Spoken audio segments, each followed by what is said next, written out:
अच्छा दोस्तों, जब से इजराइल और फिलिस्तीन में युद्ध शुरू हुआ है, गाजा हमास जो भी हुआ, तब से इजराइल चुप नहीं बैठा है। जब से उसके लोगों को बंधक बनाया 7 अक्टूबर को हमास आतंकवादी संगठन द्वारा, और 1200 लोगों को एक झटके में मार दिया गया था, आप सभी को याद है। तब से इजराइल ने हमले शुरू किया करना फिलिस्तीन के ऊपर, और फिलिस्तीन को लगभग बर्बाद ही कर दिया है, गाजा को। फिलिस्तीन की इतनी चिंता है हमारे यहाँ प्रियंका गांधी को कि प्रियंका गांधी अब तक लगभग 200 ट्वीट कर चुकी होंगी फिलिस्तीन के बच्चों के लिए। ठीक है, इंसानियत है, करना चाहिए, और हर जगह इंसानियत होना चाहिए। ये प्रियंका गांधी इजराइल हमले पे नहीं किया था। हमारा मानना ये है कि अगर हम इंसानियत हमारे अंदर है तो हमें इजराइल के लिए भी उतना ही दर्द होना चाहिए जितना गाजा के बच्चों के लिए दर्द होना चाहिए। तो पहले इन लोगों ने, हमास ने जो किया उसकी तो खुशियां मनाए सारी जो गाजा के अभी सपोर्टर हैं।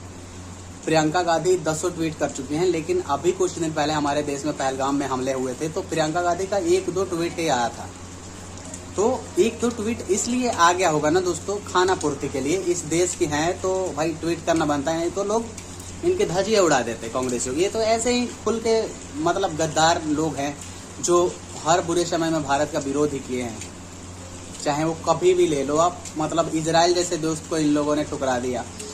तो इजराइल हमारा खुल के साथ दिया ऑपरेशन सिंदूर में, और एक उसके किंतु परंतु एक शब्द नहीं थे इजराइल के शब्दों में। जब इजराइल हमारा सपोर्ट कर रहा था ना कि ऐसा है तो मैं खड़ा रहूंगा, ऐसा हुआ तो मैं खड़ा नहीं, वो खुल के साथ रहा भारत के। शुरू से आतंकवादी को बर्बाद करने में इजराइल ने कहा कि हम आतंकवाद की लड़ाई में भारत के साथ है, लेकिन बाकी ऐसा बयान किसी का नहीं आया।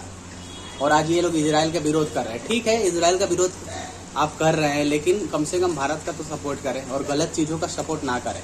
इजराइल में भी जो हुआ वो गलत हुआ था। तो उस टाइम आप लोगों को, अगर जो लोग इजराइल में जब हमले हुए थे ना 2023 में, उस पर चुप थे ना, तो उनको गाजा और ईरान पे हमले के बाद जब जो इजराइल ने किया है उस पर बोलने का कोई अधिकार नहीं दोस्तों। क्योंकि इंसानियत अगर आपके अंदर होती ना तो आपको इजराइल के लोगों के लिए उतना दुख होता जितना गाजा के लिए होता है दोस्तों। तो मेरा ये मानना है कि अगर आपके अंदर इंसानियत है तो आप सबके लिए इंसानियत दिखाओ, नहीं तो फिर दोगलापन मत दिखाओ दोस्तों। आपका क्या कहना है कमेंट जरूर करें। वीडियो अच्छा लगे तो फॉलो करें। शुक्रिया।